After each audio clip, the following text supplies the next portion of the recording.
All right, everybody. Hey, thanks for joining us today at the Cleaning Hustle. We are super excited to be here. I have a really cool guest today. His name is Chris Valletta, and he's got quite a history. So, oh boy.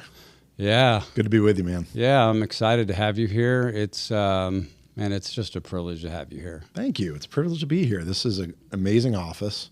I love the signs on the wall. This is the coolest podcast studio I've been in a long time. This is great. It's great to be with you. Yeah, thank you. I can't even begin. I was thinking about this yesterday, and I'm just like, I think God brings people in your life, and you connect at a certain. In fact, we were sitting on the couch yesterday, and my wife asked you. She said, "What do you think? Like, how do you think you connected with Chris at the?" And I said, I don't know. Just him and I are kindred spirits. Yeah. We just kind of have the same vision about what we want out of life and how we want to see businesses run. Yeah.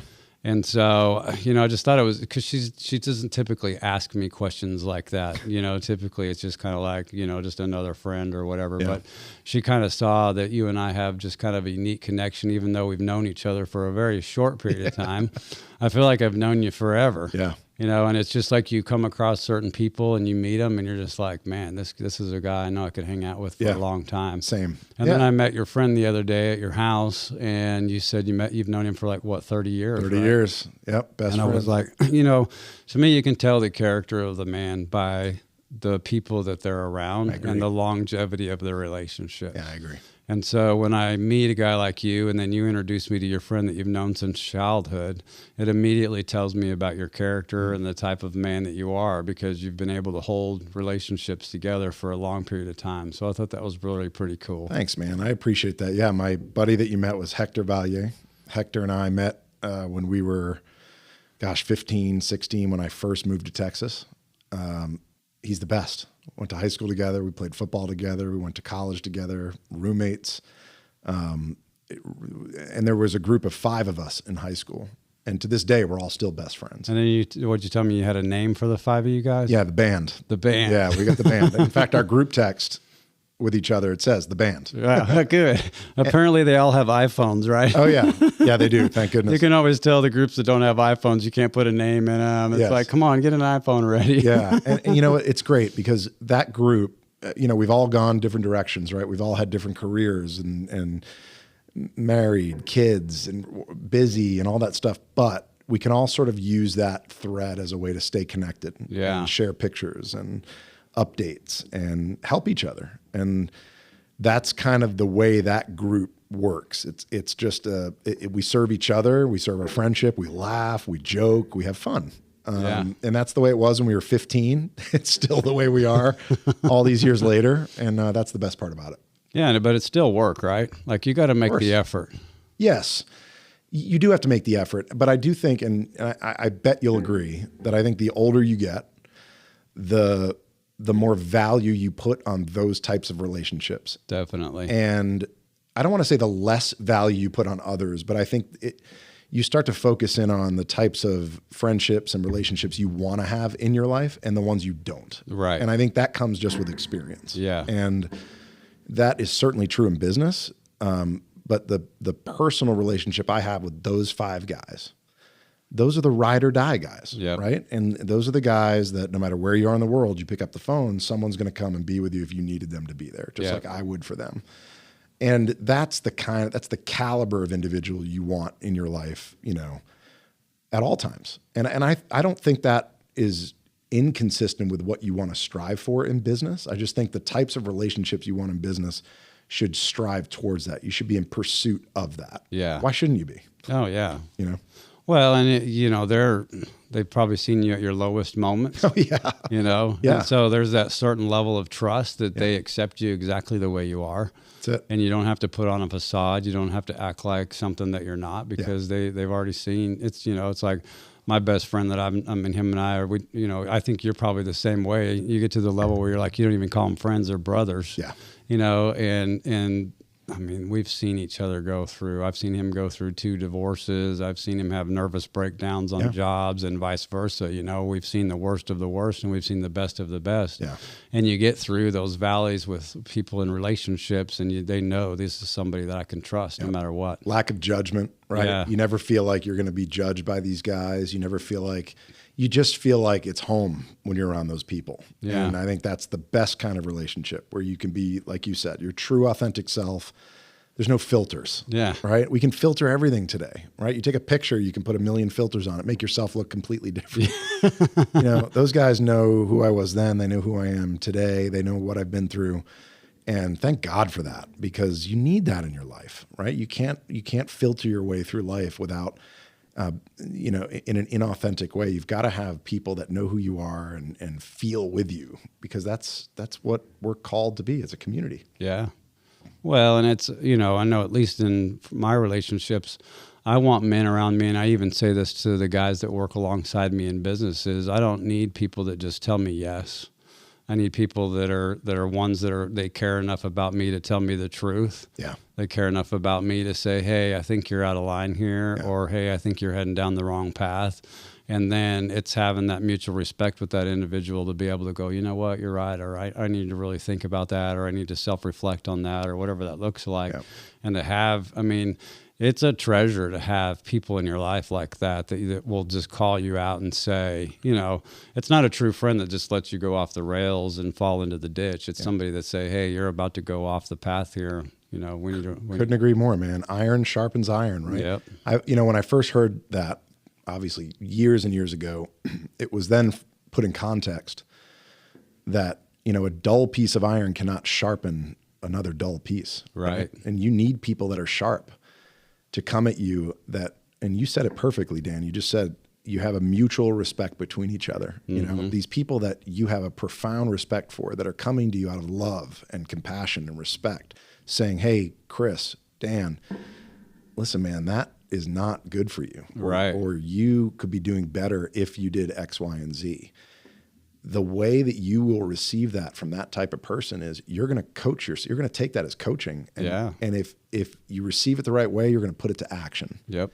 And that to me is when a sharp piece of iron sharpens a dull piece. Yeah. And then that is iron sharpening iron. And frankly, at, you know, now mid 40s, actually, no, I'm 46. That puts me in my late 40s at this stage. No, you're over the little. I'm in my 50s, so yeah, right. I'm still got to be. There you go. But you know what? Like I don't want to be around dull pieces of iron anymore. No. I just want to be around sharp pieces of iron. I want to be around people like you. I want to be around people who have done great things, who want to do better things, who want to be better today than they were yesterday. Yeah. That's just the stage I'm at in life, and I want to serve them, and I want to be served too. I want to get better and be sharper and just progress. You know, like one of my favorite quotes is from Ronald Reagan.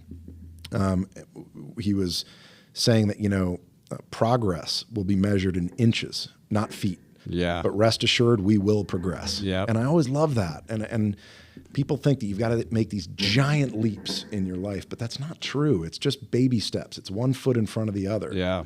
You may not know where that path is leading, but that's okay. Yeah. It's just that taking those one steps, having the faith, surrounding yourself with good people, being disciplined in the process, and the desired result will be achieved. Yeah. Yeah.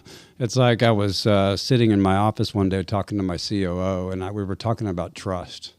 And what you said about Reagan made me think about it, and it just hit me. And it was basically this: it said that trust is lost in miles and gained in inches. Yeah, it's true. And it's so it's the value of trust, saying, I don't want to break my trust with you because I know that, like, inevitably, like, by nature, you're automatically going to give me a certain level of trust because we've just met. You're like, I think you're a great guy. You think I'm a great guy. So we're automatically giving each other the benefit of the doubt, so to speak, with mutual trust. Yeah. But if that trust is ever broken, then what I gained in that mile is now going to take me inches to get back to where I was. So true. And so it's that years of mileage in relationships of that trust with your 5 friends. Yep. And now I've got a track record of longevity of trust. Yeah. And so if there is something that's kind of off kilter or whatever, it's easier to gain. Yeah. But, it's your trust equity. Yeah. So to trust speak. equity. It's money in the bank, so to speak. It's how many deposits have you put in there? Yeah. Yep. So, well, good. Well, speaking of accomplishments, let's talk a little bit about you. Oh. Your favorite subject, right? Yeah. So just tell the audience that doesn't know who Chris Valletta is, and, you know, I know who you are, but tell the audience who you are just a little bit of history, kind of, Yeah. Well, the background is pretty simple. I was born and raised in Boston, Massachusetts, small town just outside of Boston. Family grew up in New England. My whole family's actually still there. Grew up a basketball kid. I was 6'3" today, but by the time I was 15 in New England, I was already 6'2". Oh, wow. I was tall. I sprouted up quick. And I grew up with an older brother who was, we were super competitive. So we were always just in sports battles, and he would beat me up on the basketball court all the time. And, Boston, it's a Celtics town. Back then it was Larry Bird, Kevin McHale, Robert Parrish. And there was also Michael Jordan growing up in that era. So I was a Michael Jordan just fanatic, but a Boston Celtics fan. And so basketball was my life. And, loved life. Dad was a business guy. Mom had an interior decorating business. So my height helped her because I would hang a lot of wreaths and lights and whatnot. The top shelf in the kitchen. Yeah. And my dad was in the hospitality business. He started as a bellboy when he was 16 at a Howard Johnson. And I watched him over the course of his 40-plus year career go from bellboy to eventually president of Howard Johnson worldwide. Wow. Amazing corporate career. And so I kind of had these two sort of amazing parents, just a loving household, a competitive, awesome brother. But at the age of 16, my family had an opportunity, my dad had an opportunity to move to Texas. And so my family came to Texas, and, you come here, we moved to Plano, just north of Dallas. And you come here, and as you know, being here, and football ranks in the list of priorities with oxygen. Some of our high school stadiums are bigger than exactly, and that was the joke for me, that football ranks with oxygen and Jesus on the list of priorities. And so I came in as this, and the thing is, I stopped growing at 16. I hit 6'3". So I joke and say that I stopped growing vertically, but I started growing horizontally. So I was this athletic kid that could move around, but I was getting big. And so the football coaches were salivating, and I had played a little bit, but didn't really like it. It was kind of a game that didn't really resonate.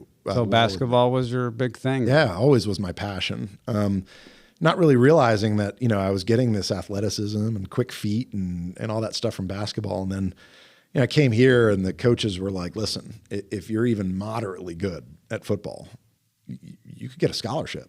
And I was like, geez, and my parents were like, pretty good. And I had the opportunity to get involved with some great people. I met the band, my high school guys, right. All of them played. So all of them are from Texas. All from Texas. And these guys welcomed me with open arms. They brought me straight into that group and brought me into organizations that were already working with my high school at Plano Senior High. It was groups like Fellowship of Christian Athletes, Young Life, which was an incredible organization. Yeah. These Christian organizations that, I grew up this sort of a Catholic kid in the Northeast, coming down and getting involved with these organizations, kind of realizing a faith component in my personal life that I didn't really have a hold of yet. So were you raised a Christian, or did that come later? It came later. Okay. My personal faith came later. Church was an important part of my upbringing, but I think that personal relationship came later. And it came through that process of getting involved in sports and these youth organizations and my friends and the band. And boy, did it just click. I found this reason of using my talents and this community to just be and to be my best and to try my best and to personify these gifts that I've been blessed with. And football just worked. And, I was fortunate. Went to Texas A&M on a scholarship, played there as an offensive lineman. We won 2 conference championships while I was there. Had an opportunity, I graduated with a great degree, had an opportunity to play in the NFL for 3 years, which was incredible. And what teams did you play for? I was with Tennessee. Then after I was released there, I went to the New Orleans Saints. That's where I became a man. I tell everyone when you have to play, this was when we had 3 practices a day. When you're at 3 a days in full pads and, 95 degree heat with, whatever, 60%, 70% humidity, where the mosquitoes look like hummingbirds. that was the hardest thing I'd ever physically done for me. And that was intense. And then I finished with the Tampa Bay Buccaneers. And so, that experience for me was was awesome, but it wasn't, banging heads with people that I took out of playing. That was a fun physical experience. It's the lessons I learned from the sport. It was the dedication. It was the discipline. It was the desire to be the best, to be better than I did yesterday, to take coaching, to perform under pressure, to handle adversity, to respond to a loss, right? To work within a multicultural team dynamic, to all of those things that go into being a great individual, contributor to a team, but then also working as a team towards a common objective, despite the fact that the individuals may have differences amongst them, different beliefs, different things you value. We were all working together towards something, and we had amazing coaches. That dynamic it became my personal operating system. And when I was done playing and, saw the business world in front of me, and I was having a conversation with my dad, and I said, how do I be successful in business? I didn't really have a real business job in college. I had jobs, but I didn't have a business job. I couldn't do internships because I was playing. And I just said, what do I do to be successful? And my dad was like, all those things that you just said that made you successful in football, that's what it takes in business. It doesn't take knowledge. You'll learn. You'll get taught all the buttons to push in a job. No one can teach you what's between your ears. Right. That's the difference maker. Focus on that, and the rest will be, will take care of itself. And so that's what I did. I mean, I literally took all of those things that are required to be successful in sports, and I just dropped them into my business world. And I knew I wanted to be an entrepreneur. So did you go straight into business from sports, or did you go work a job? Worked a job for a little bit, worked here in Dallas. I had a radio job all through college. With that radio voice. Yeah, right. But was an on-air guy. And so where were you on air at? In college at Texas A&M, there was a local radio station. It was actually a 100,000 watt station, alternative rock music. I hosted the night show all throughout the off season, throughout the summers. And it was like a 3-hour show, did it every night. So I was, running music tracks, selling products, having guests, the whole bit. And I loved it. I loved every second of it. I especially loved when I had to sell something. Right. Because you got an audience who's just listening. They can't touch the thing. They can't see it. All they can do is listen to it. That's true. So I had to use words, tone, inflection, and create theater of mind in the listeners' heads of what I was trying to give to them, and do it in a compelling way to create some type of response. And I had no idea that was in and of itself creating a sort of selling style. Yeah. So when I came, to Dallas, I was done playing football. I contacted through a friend some people here at CBS Radio in Dallas. At the time, they had KRLD, News Radio 1080. They had a bunch of other stations. And I kind of just went in and said, look, I've been on the air for a few years. And I'm well aware of radio. And I think I could do a great job selling it. And so they agreed to hire me. 100% commission type job.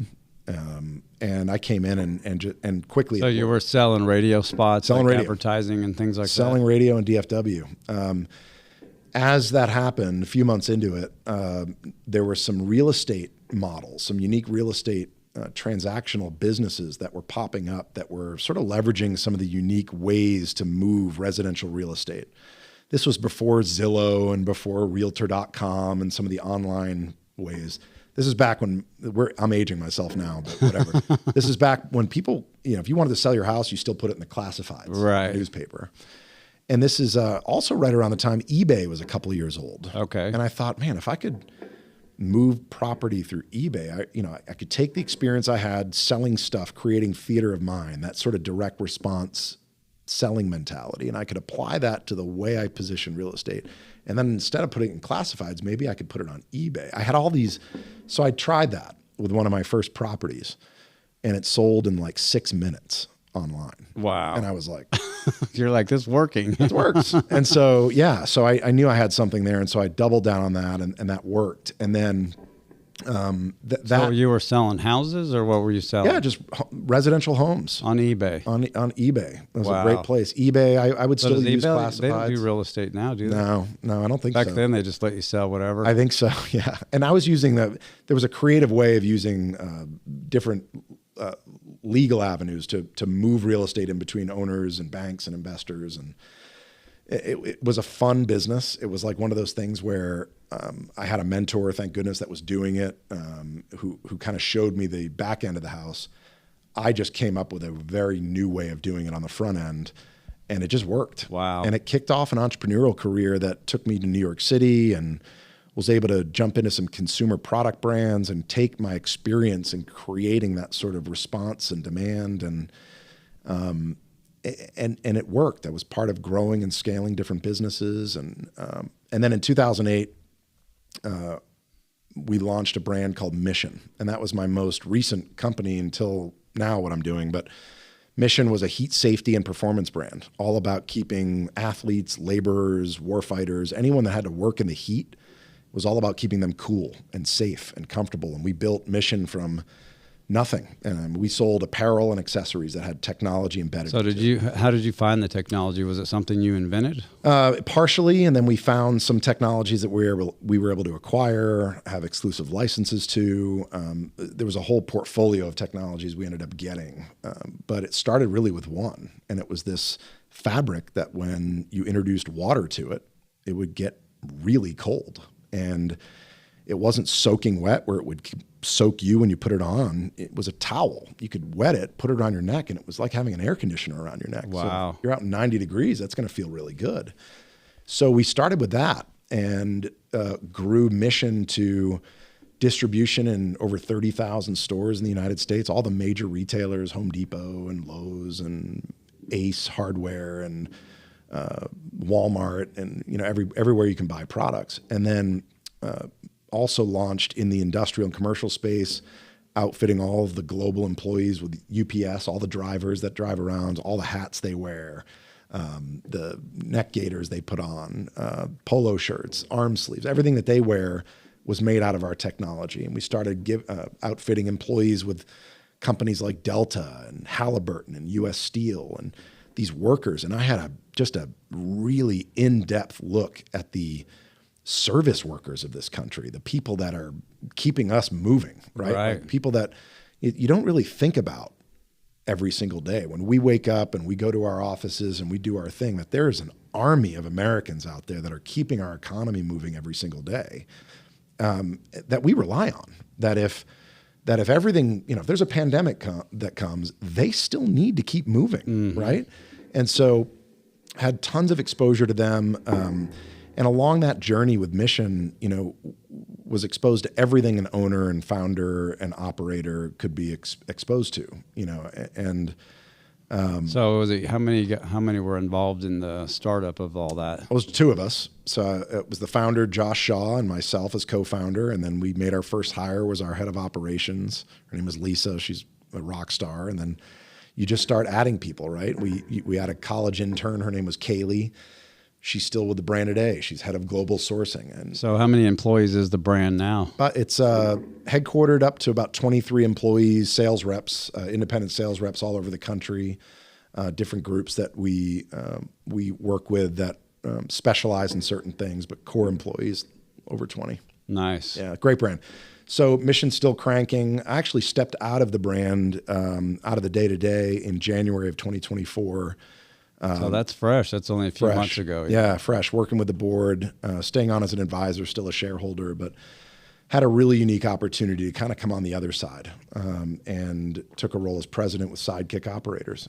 And that's obviously how I met you. But, the opportunity that I had was to, I have been an entrepreneur. I've been a founder. I've been an operator inside businesses. I've been on the receiving end of investment money. I've been on the receiving end of family office investments. I've been on the receiving end of private equity investments. I've kind of lived that life on the operating side.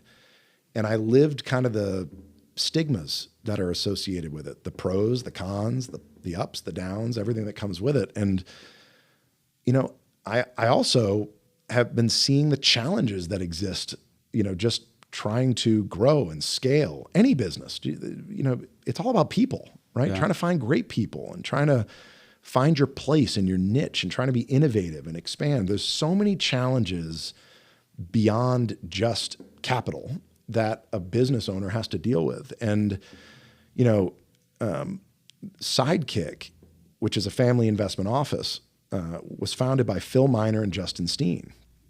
Phil Miner is a guy that I met 15 years ago through Texas A&M. He and I do some volunteer work through Texas A&M, in particular with a program I was able to get off the ground called Amplify You. It's a program that takes that business mindset for athletes that I talked about earlier. All that stuff you learn as an athlete that is the same thing that applies into business. There was nothing in college that taught athletes that. It was sort of separated. And I was like, why don't we have those connected? Why isn't the business school and the athletic department? Why don't we create something? So we did. It's called Amplify You, and now it's the first program in the country that connects the business school to the athletic department with a 4-credit college curriculum that is taught by both professors and former athletes currently in business. They come back and they teach current student athletes how to take their instinctive leadership skills and combine them with literal business skill training so that when they hit the business world, whenever that is, they're going to be infinitely more prepared than they would be otherwise. So I met Phil through that process and through a few others through A&M. And when I first met Phil's a guy that grew up in a service truck, started working on trash compactors when he was 16 behind grocery stores, up to his shoulders in Lord knows what, cleaning out those things, repair and maintenance, that's who he was, right? And now, with the last name Miner, he ended up founding a company called the Miner Corporation, one of the largest facility maintenance companies in North America. Huge, enormous company. But you meet a guy like Phil, despite the incredible success he had, and I see him on a panel before I met him, and one of the first things he's talking about are people, culture, core values, the importance of leadership. And I'm seeing this guy who's been through everything you could be through in business, and he is going straight back to the basics. Not unlike when you and I first met at dinner that night. Yep. And our mutual friend Ricky said, hey, why don't you just tell everybody, who you are and what you believe? And I was like, well, I may as well just kind of put it out there, like why I'm here.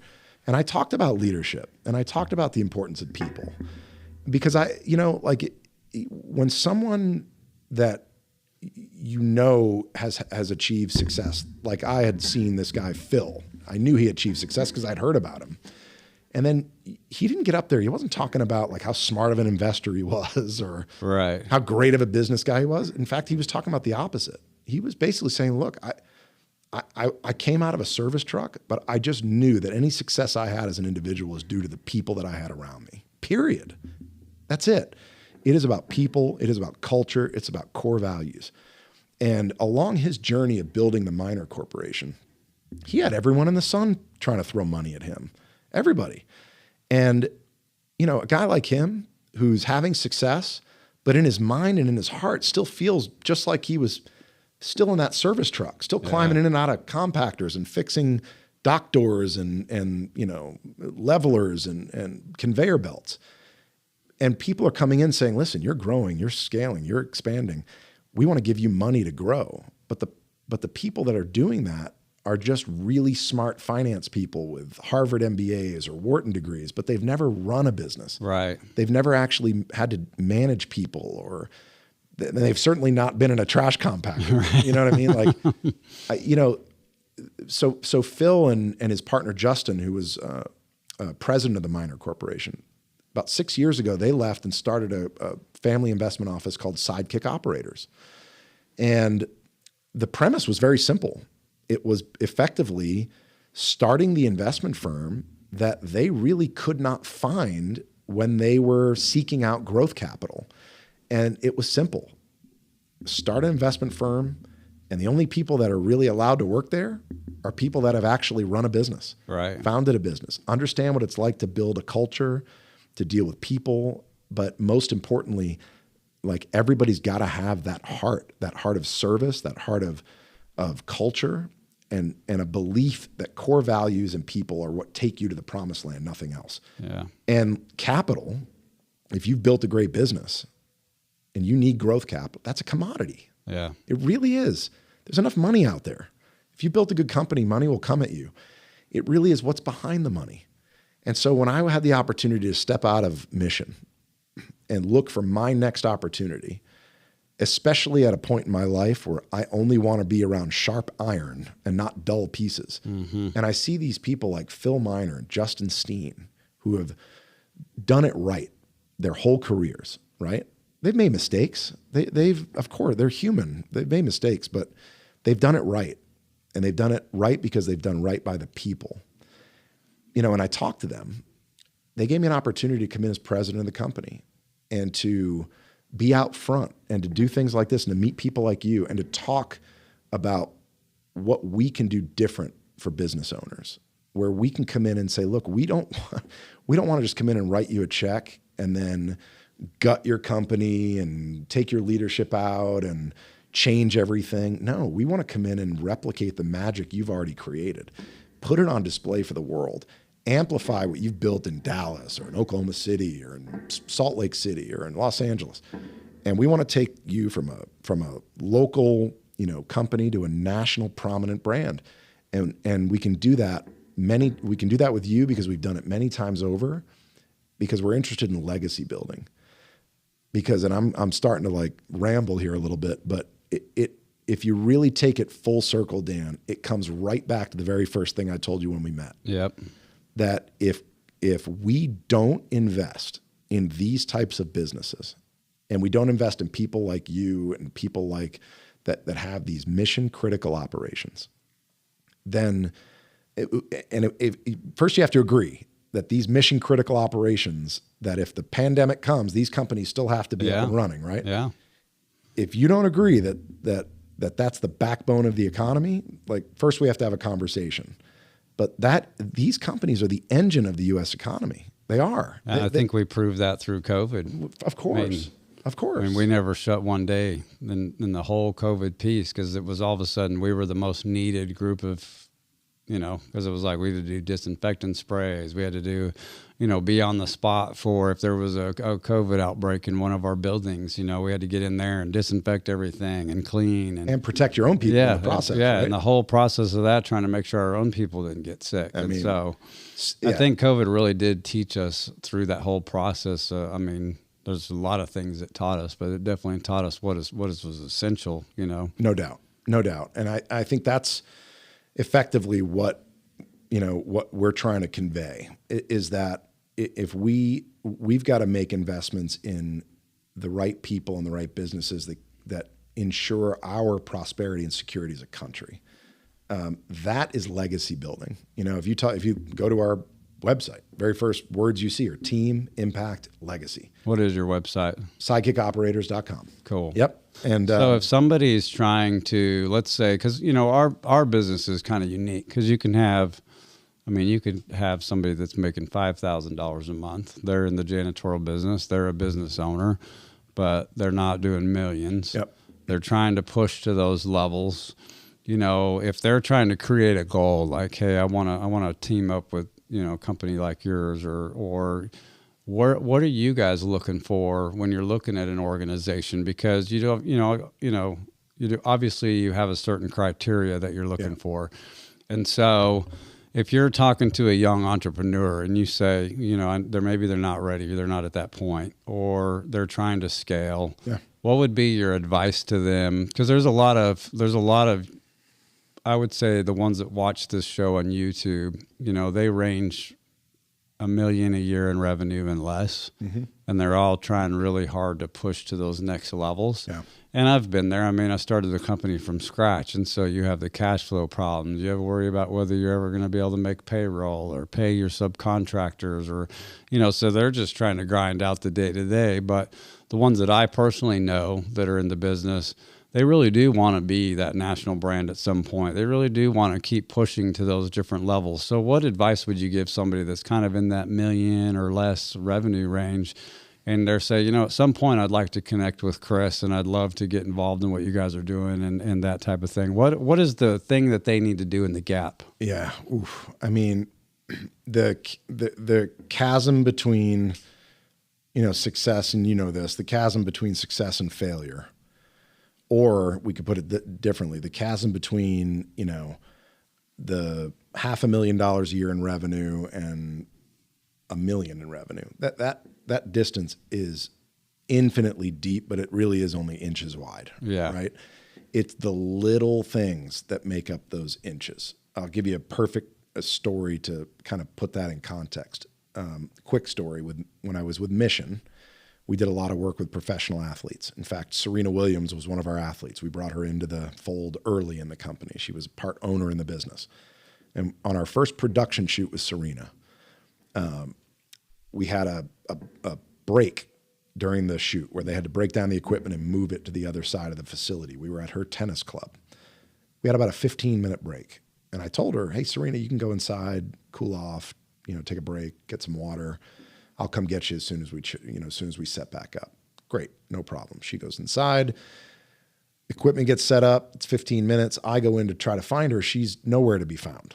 And I find the general manager of the tennis facility, and he said, oh, yeah, she's in the weight room. And I said, she's in the weight room? She's working out. So I go in the weight room, and I'm in the free weight section. I don't see her. And then I go over and I look in the cardio section. And I look over in the corner, and there she is on the elliptical machine you ever see those people that are in a full-blown sprint? Yeah. I see Serena Williams over there cranking. I mean, as hard as she can go. And I walked up to her, and this was a kind of inflection point moment for me in my personal and business career. I will never forget this moment. I walked up to her as she was going full speed, and I kind of peeked at her, and I was like, Serena, we only had 15 minutes. That's what I said to her. And she pressed stop on the elliptical, stepped down. She just looked right at me, and she said, 15 minutes is better than no minutes. And I was like, oh. And the reason I tell that story is because, there are a lot of great tennis players out there. A lot of, and just like there's a lot of great cleaning companies out there. A lot of companies might make $500,000 a year. But what's the difference between a great tennis player and a world champion, best ever, Serena Williams? That's infinitely deep, but it's only inches wide. Yeah. Right? What is the difference of Serena being an extra step in that third set at the Australian Open when it's 140 degrees on the surface of the court and she's exhausted and she's facing her opponent and it might be match point? What is going to give her that extra step that could be the difference between her winning and losing that match? It could be that 15 minutes she spent on the elliptical machine. So she's maximizing the gaps, right? Yeah. So what the advice I give to any entrepreneur and business owner is, where are those little details? Mm-hmm. At every stage of my athletic career, at every stage, particularly college and the NFL, there was not a coach I didn't have that did not talk about the importance of the fundamentals. And sometimes people think that you learn how to get into a football stance in Pee Wee football, right? 2 feet, hand on the ground, pretty basic. It's not. The most basic fundamentals in sports, or the most basic fundamentals here at Integrity, are the things that will produce the desired outcome. Mm-hmm. It's when you deviate or ignore or start to soften or you don't pay as much attention to the fundamentals that you start to wane. When you start to think that you don't need those 15 minutes because you're already a big company, you've already lost. So the importance of sticking to the fundamentals, and not just sticking to them, practicing them, talking about them, owning them, living them every single day, day in, day out, that is the key and the secret to success. Now, that's great. What if you already do that, but you're still a $500,000 business and you want to get a step ahead? It's the mindset at that point. Are you a knower or are you a learner? Mm-hmm. Because a lot of entrepreneurs are knowers. I know everything. I know everything. I know how to do it. I know what I'm good at. I know what I need to do. I know how to grow this thing. I don't need anyone to tell me what to do. I've got all the answers. Again, that's the wrong attitude. Is that the success trap? Yeah, it is. It's this idea. Well, and I think you can drive culture. One of our key culture pieces here at IFS is the culture of learning, personal development. Anybody that's here at this company knows that every week I'm pushing personal development. I sign them up for, Cardone University with Great. Grant Cardone. Great. Everybody has to be in that platform. Every Thursday we have leadership meeting. And it's all about, if we can develop ourselves on a personal level, we can become better today than I was yesterday. Then that's what moves the needle forward. And I think it's exactly what you said. You're a Tony Robbins fan too, right? Yep. Yeah, me too. I've been to a couple of his conferences. I think a lot of people misunderstand that guy. Like he's like a, motivational speaking guru, whatever. He's motivating, but he's far from like a motivational speaker. He's a coach in every way, shape, and form. His tactics are awesome. He has a saying about this. If you're not growing, you're dying. Yep. So if you are not spending time on growth in a learner mindset, you're dying. Yep. And you may not realize it the fact that you're doing that for your employees. When I watched your video about your office and that you have books on your, conference room tables that are about personal growth, personal development. You have signs on the wall. Some people dream of success, others make it happen. You're marinating in success principles here. That's critical, man. That's the type of things that build a culture of excellence. And to me, and this is something Phil said to me early on when we first met, he said, and I don't know if he came up with this or he heard it somewhere, but I'm going to attribute it to him, but he said culture is the immune system of your organization. Yeah, that's so good. And it's great. I mean, think about that. If you've got a rock star, healthy immune system and a virus enters the picture, it spits it out in 2 seconds, right? But if you're sick and weak and a virus comes in, it replicates. Yeah. And a business is no different. If someone or something or a bad customer comes into the picture and you've got a really healthy immune system, a healthy culture, it will surround that negativity and it'll chew it up and it'll spit it out. Yeah. That's ideal. And to me, it's not rocket science for scale. It's hard, but it does come back to fundamentals. And fundamentals is work ethic, right? I mean, if we're so I think, and I'm, give me your thoughts on this, but I'm just thinking there's focus on culture, which is super important. And culture can even be, again, in my industry, a lot of our janitorial companies are just a husband and wife out cleaning buildings. Yep. And so it starts with those two saying, what is our culture going to be within our organization? Because it has to establish early. Yeah. But then going back to what you were saying earlier, the fundamental piece of it really comes down to work ethic. Like the work ethic is, I'm in between shoots and I'm going to go get on that treadmill for that 15 minutes. That's the work ethic. Not saying, hey, I'm going to go over here and sip on a margarita while I'm in between. But I think that starts up in the mind of being aware of yourself in a sense of what do I need to do? Like when I leave at the end of the day, I get in the car and I ask myself, what did I do today to move the needle forward? And I try, because if you can't hold yourself accountable first, then you really can't hold anybody else accountable. And so I'll get in the car and I'll say, what did I do today? And I'll think through my day. Was I productive today? Did I do the things that I need to do for my organization to serve my people, to be everything I could be and be present in the moment? And I have kind of a mental checklist that I go through and I ask these questions. And if the answer is no, I don't sit there and shame. I don't shame myself. I just say, what can I do better tomorrow? In fact, this is my first day back from vacation. I've been gone for a week from the office. And I discovered 2 things on this vacation. The first one is I need to do that more because what it does is it resets I noticed when we were in Las Vegas, I noticed when I was laying in bed in Vegas, the dreaming visionary side of me started coming out again. Yep.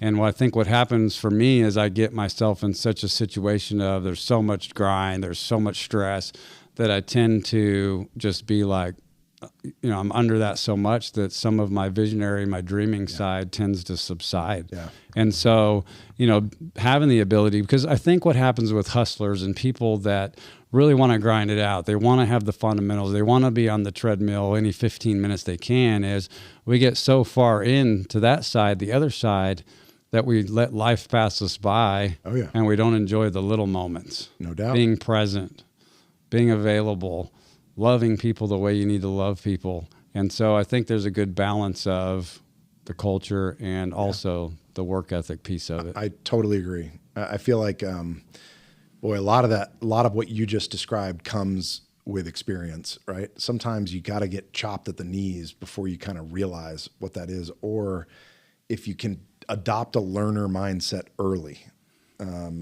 and that's the key. It's the key, man. But I think you come out of school and you go to college, you do whatever, and you're just like when I got on my pilot's license, it was a grind. Like I was taking check rides every week. I was, cramming. And then you get out of that and you're like, okay, well now I'm going to go do my career or whatever. And you're like, you almost don't want to learn anymore. You're like, my brain hurts from learning so much, right? But I think it's a different type of learning when you start to be aware of what are the tools that I need to be successful. Yeah. We talk a lot about the John Maxwell in our leadership stuff, and he talks about the law of the lid. And I think if you really understand what the law of the lid is if you're here, you educate yourself out of whatever your lid is. So I've reached this level of success and I've stopped right here.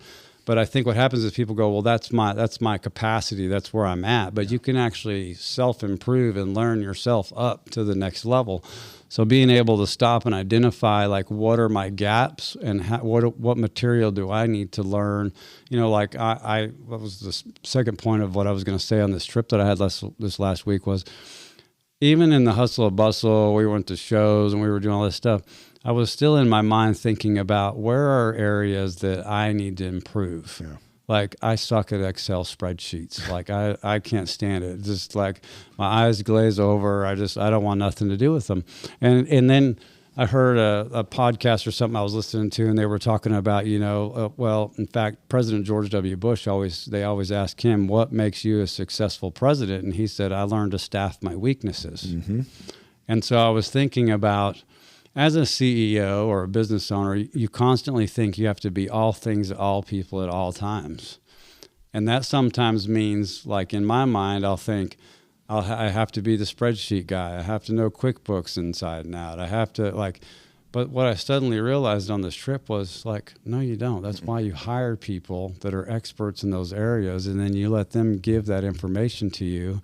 And then you, as the CEO or the visionary, make decisions based on the information that's provided to you. Absolutely. Rather than trying to I'm out with the hammer chiseling away. Yeah. And so it's being able to delegate and put yourself in a position where you're not, completely overwhelmed by that. There's my wife actually told me about this speech she heard. It was in reference to Walmart. And the topic was called, you have to dare to be bad so that you can be excellent. And in reference to Walmart, it was about their customer service at Walmart, right? Walmart's biggest retail in the world. I saw the other day they did 168 billion a day. Yeah. Okay. There you go. So 160. I was like, is that right? That's a lot. Okay. So we'll take that number. 168 billion a day. If they wanted to, Walmart could make billions of dollars in investments in customer service and be the greatest customer service engine on planet Earth if they wanted to do that. But that's not their core value proposition. Their core value proposition is everyday low prices, right? Save money, live better, Walmart. That's who they are. So they don't ignore customer service, but when you go to Walmart, you don't have 5 people coming up to you trying to help you find where you're going, right? Find your stuff. And when you want to return something, it's, you wait in a line. It's not maybe the easiest or the best things. Where there's other places, some online, I'm thinking like Zappos is one where, return it in whatever box, we'll pay for it, super easy, money's credited fast. There's a lot of those types of super awesome, incredible customer service engines. And the whole context was, you have to dare to be bad at something. Like they're making a conscious choice to not necessarily triple down on customer service in order to focus all of their efforts on being excellent at what they know their core differentiator is. And I think that's in line with what you were just describing. It's okay you don't know how to do Excel spreadsheets. And anyone that makes a claim that they can do everything is crazy. They're deceiving themselves. Of course they are. I mean, the reality is we all have our strengths and weaknesses. The idea is the sooner you can understand what you're really good at, what is your lane? Now, entrepreneurs usually have one or two areas where they excel at and an ability to be highly versatile, right? When we started Mission, I mean, shoot, I'm an out front guy, right? Business development, sales, partnerships, representing the brand and selling the vision and all the dog and pony stuff, people, leadership. But like back of the house stuff, not very good at. But man, I'm doing back of the house stuff, running sales reports, loading ink in the copy machine, answering phones, customer service. You have to. Yeah. So, but as the business grows and as you're able to kind of bring on people that can sort of take your bad and make it their excellent, it frees up your time to double down on your excellent skills to grow in areas that you need to grow in. But the biggest thing in that process is ego, right? You have to have the ability to let go of an area that you may be unwilling to let go of. The sooner you can shed your ego, I mean shed it. I'll tell you, one of my greatest coaches ever in college used to tell us, ego is the anesthesia that deadens the pain of stupidity. Ego is the anesthesia that deadens the pain of stupidity. It's so true. You have an ego about something, it is truly making you numb to what you could be going to do. If you would just take a step back, breathe, realize what it is that you've been able to accomplish, and then recognize that you could learn by asking questions, asking for help. Have you ever just thought for a second the value that comes with just the question? Hey, could you help me on something? When you ask someone that question, you're giving them permission to impart wisdom upon you. And even if that means nothing, you've taken the step to do it. Yeah. And 9 times out of 10, you're going to get a nugget that's going to help you. The earlier you can adopt that process, the better. It took me later in life to be candid. I mean, like I was probably late 30s before I started to realize, okay, like I definitely don't have all the answers. Some of the most successful business guys that I know are the most curious guys I ever met. Yeah. Like they can just sit in a room, just relax and be like, and they just start asking questions and they're just like super curious. And then it's weird because they ask you a bunch of questions, you feel like you're pouring into them, and then you walk out inspired, and they didn't even say anything. And you're like, so true. Why do I feel inspired by this guy? He didn't even say anything to me, but I think it's because they, and I can think of several like multi-million-dollar business owners that I know, and they're just, it seems like the more curious you are, the more successful you become. And I'm with you. That's a hard thing for me. I think maybe because of my pilot background, when you're around a lot of pilots, they're all a bunch of egotistical, everybody's got an ego until the engine on the airplane quits, then nobody has an ego. Then everybody starts crying like girls, but well, it's curiosity it's interesting you said that. One of our core values at Sidekick is intense curiosity. Not just curiosity, intense. That's me wanting to know not just about IFS. It's me wanting to know about your family, and what drives you, what motivates you. There's a context to you as a leader. It's not just the fact that you started the cleaning business, the fact that you're a pilot, the fact that you went through the required discipline and dedication to manage that process, that you have a passion for that, and all that goes into learning that skill, which is really difficult, right? And I only know that because I've told you that's on my bucket list. Yeah. Right? I have no clue if that's going to happen. But it's going to happen. We're going to make it happen. I love it. Just going to find a plane big enough to get me up there. We'll get you in there. I've been crammed into some, you know what a Cessna 150 is, right? That's a little I've been crammed in there with some big guys where I'm like in there. Good Lord. And it helps that I'm a little skinny guy. So my wife just says she as long she likes the planes with parachutes in them. Yeah. I don't blame her. Just pull the chute, right? I don't blame her. Awesome. But yeah, it's great. I mean, I think, having an intense curiosity doesn't just make us better as an investment firm, right? Because this is right. We're investing not just our partners' money; it's our personal money, right? Yeah. And I was surprised when you told me that too. Absolutely. Like, Absolutely. I think that's really cool because it's part of it. Yeah. It's not just a big bank account with you're putting your personal vested.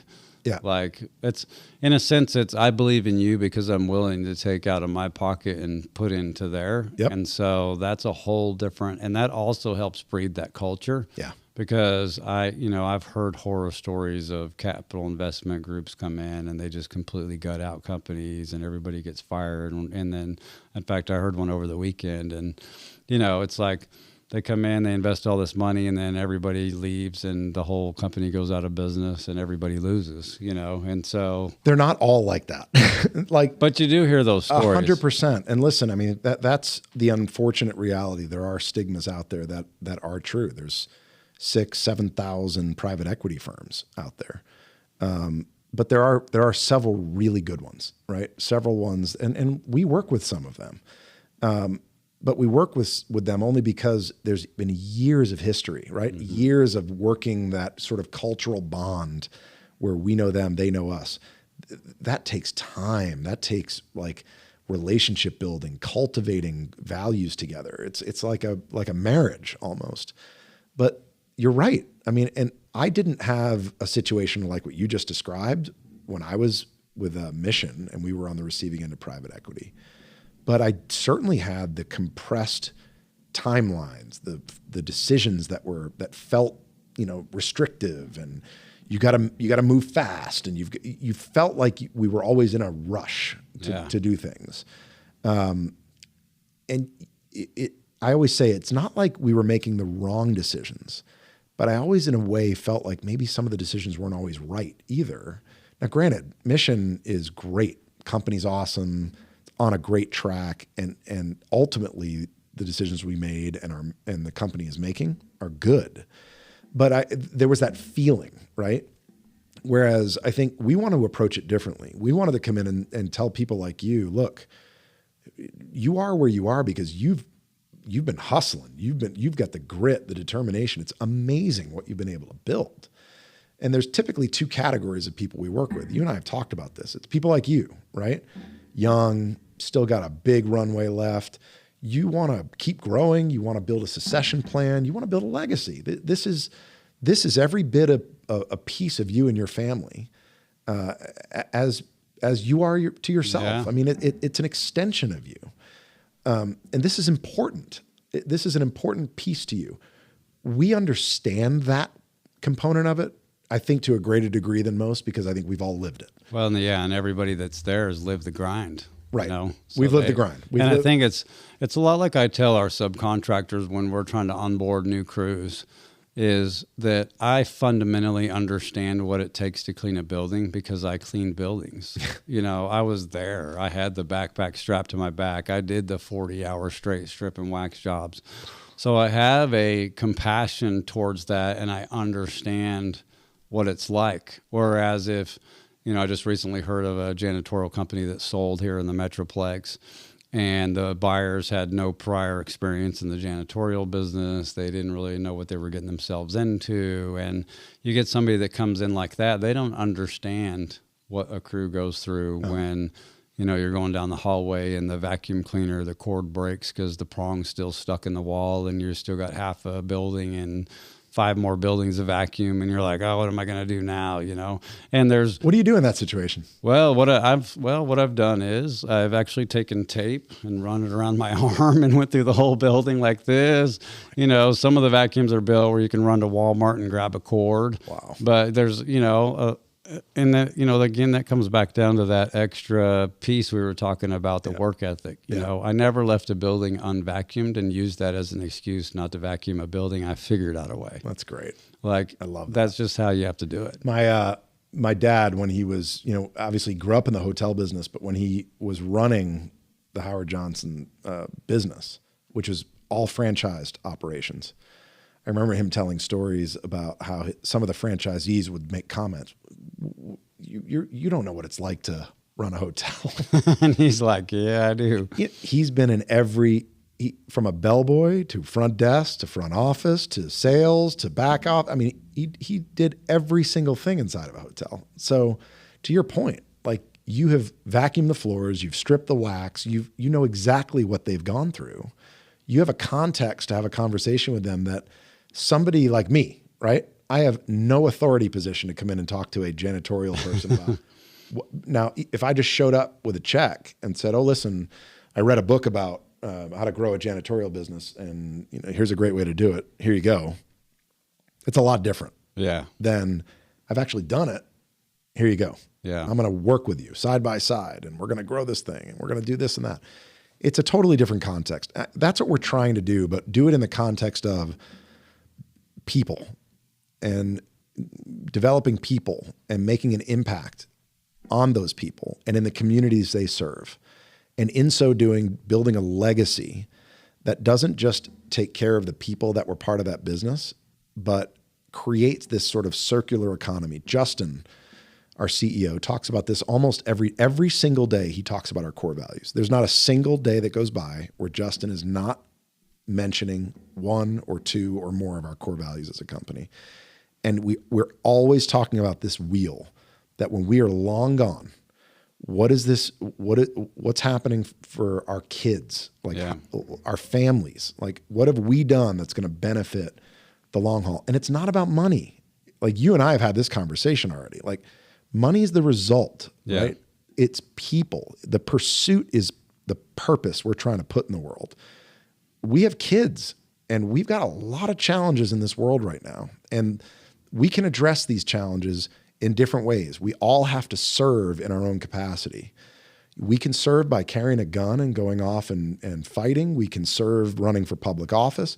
We can serve by starting businesses, the engine of the economy. We can serve by investing in those businesses. There's multiple ways to serve. We can teach our students. The purpose is to serve. That is leadership. Leadership is our responsibility, and the responsibility is to serve. And if all of us serve to the greatest extent possible, the desired result will take care of itself. Yep. And that's what we're out to do in this side of the house.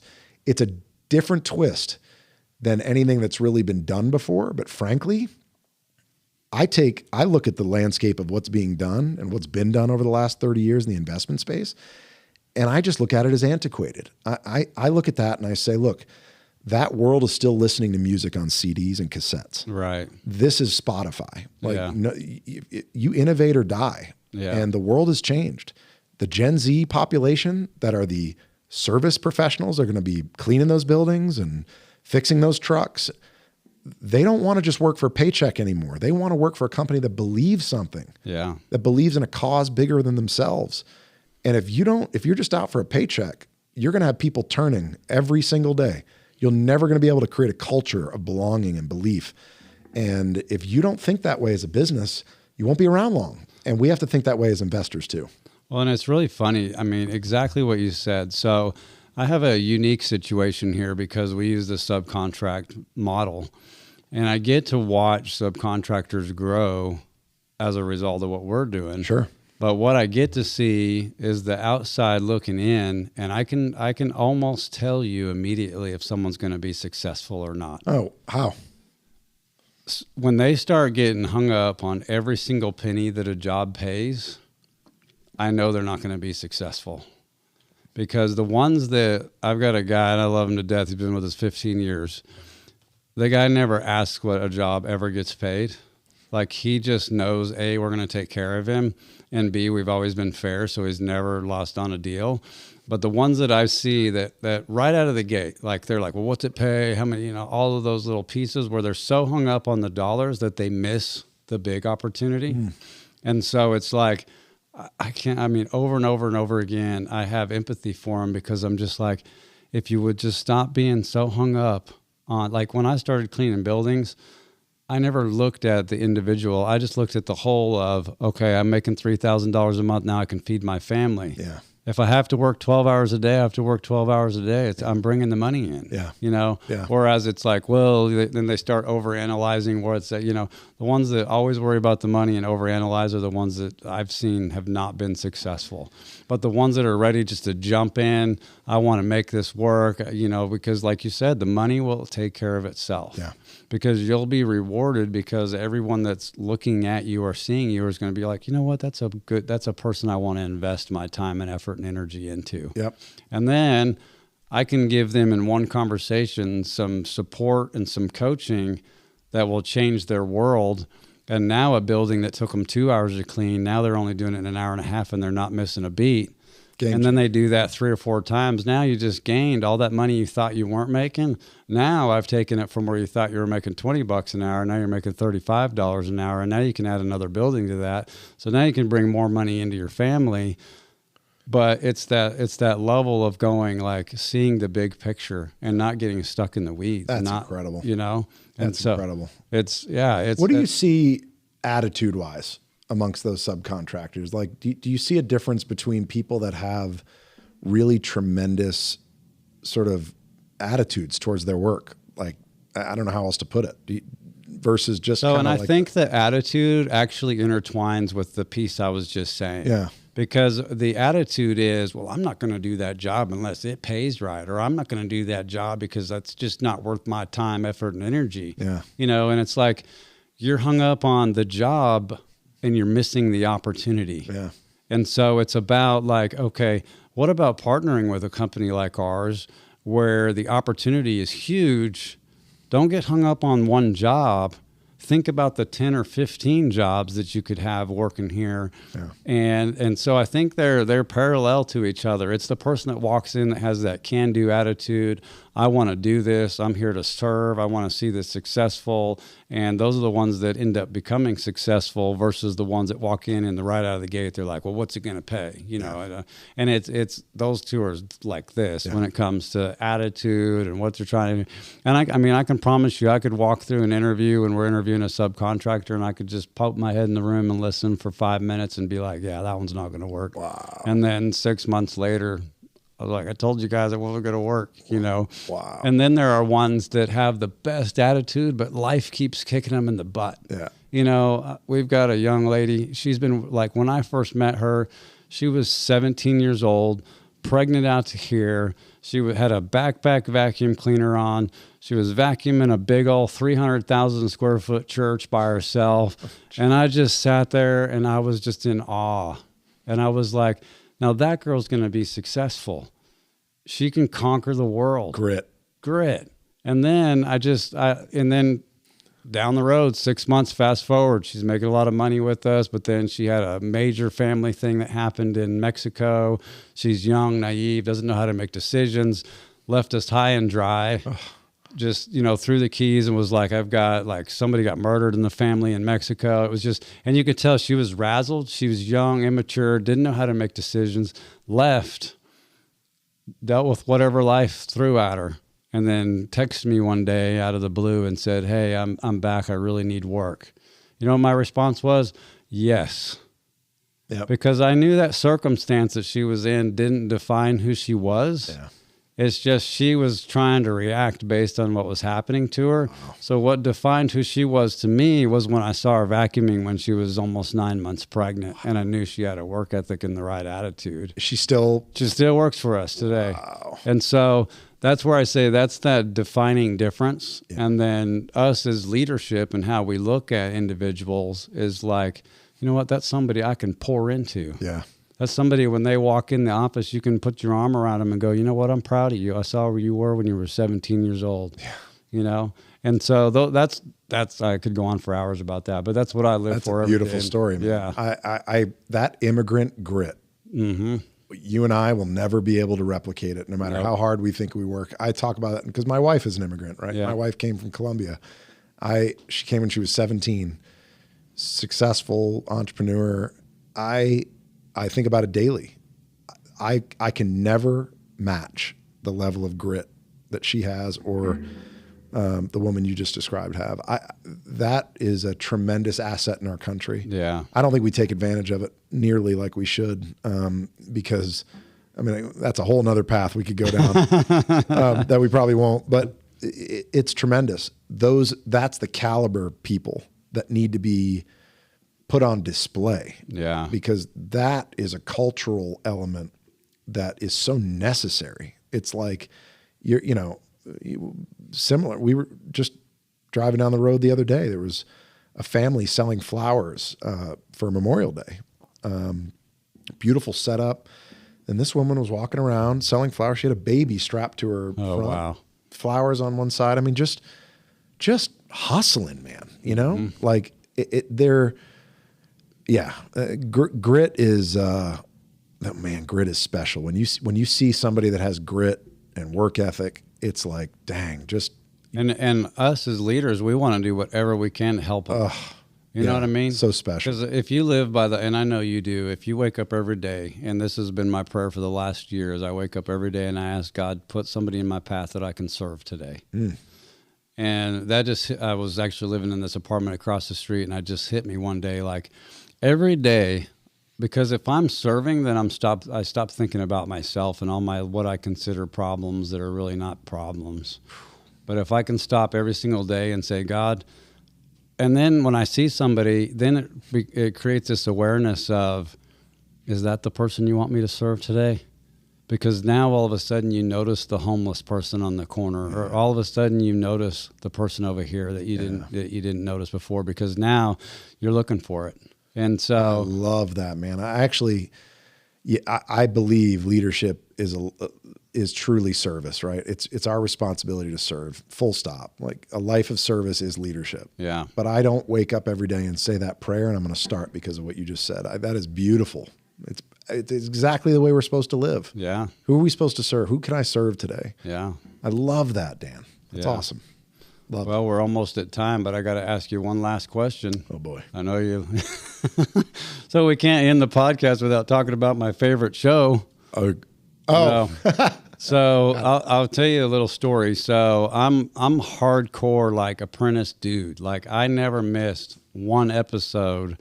Amazing. From season 1 with Bill Rancic all the way through to all the celebrity apprentices. Like I never missed an episode. I was hardcore, like and it was really, honestly, it was my first introduction to Donald Trump.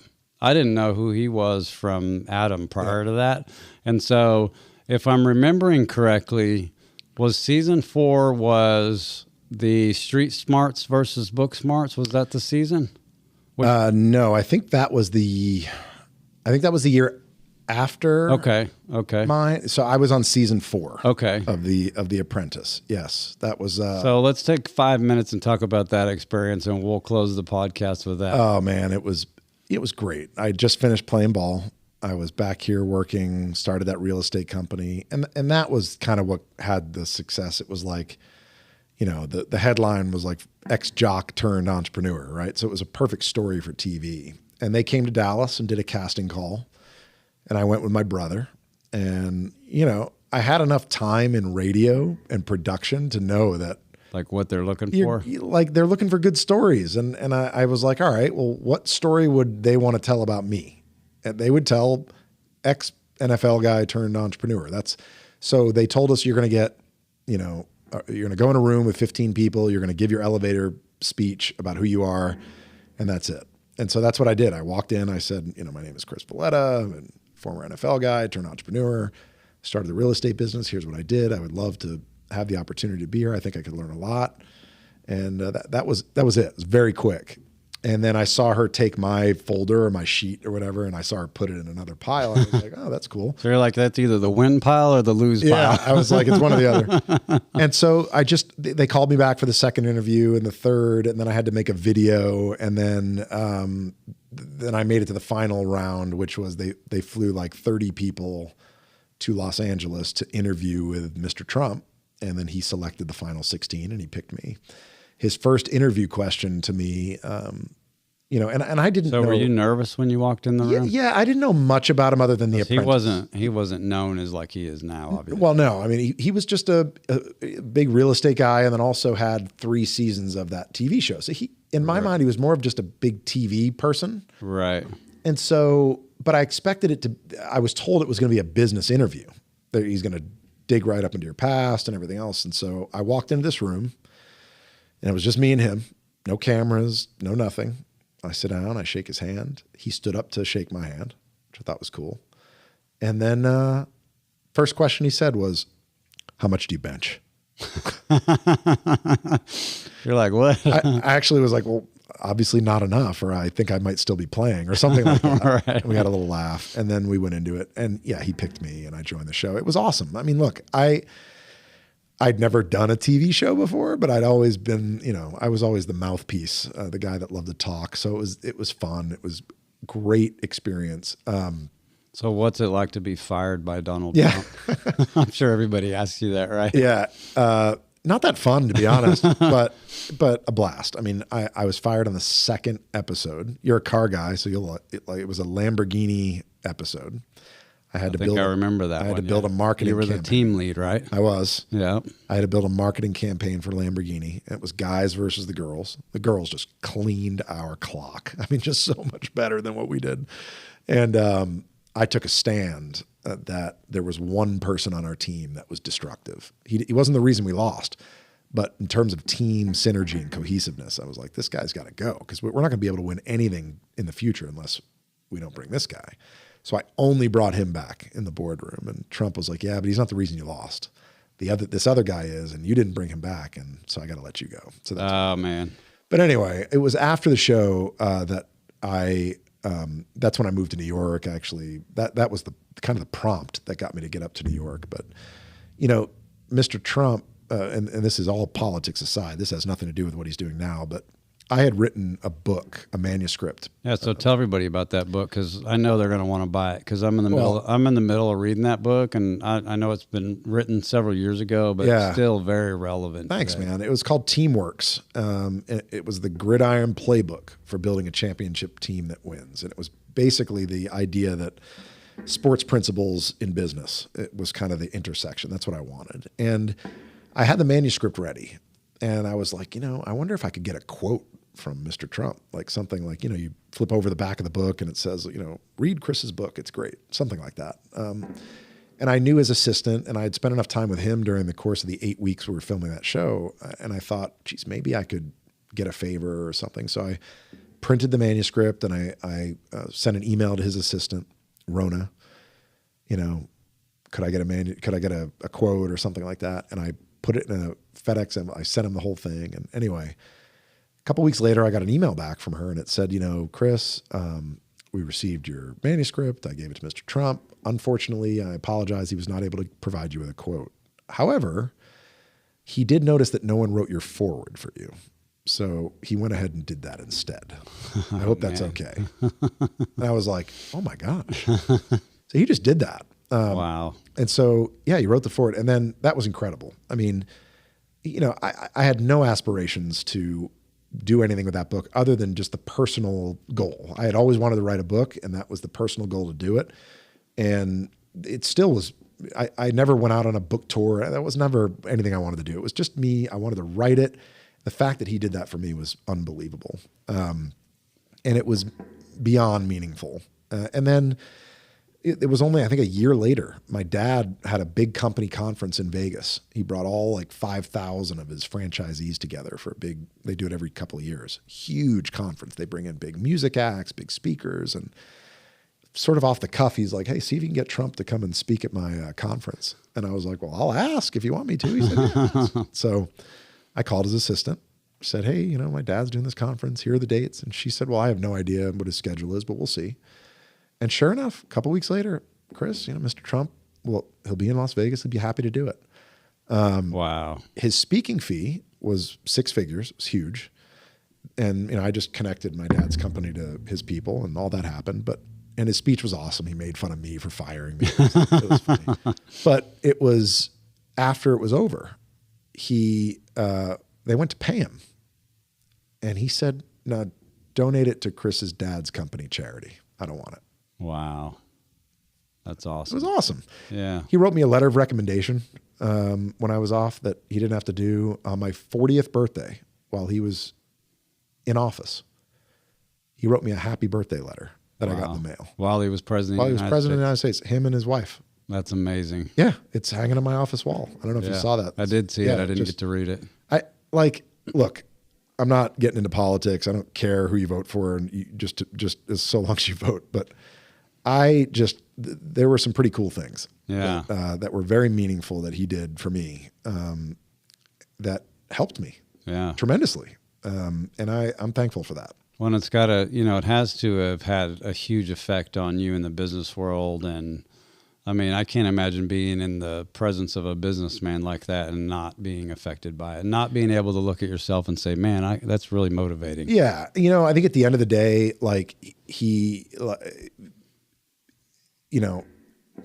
everyone has positives, negatives. Everyone has wins, losses. People have done big things, small things.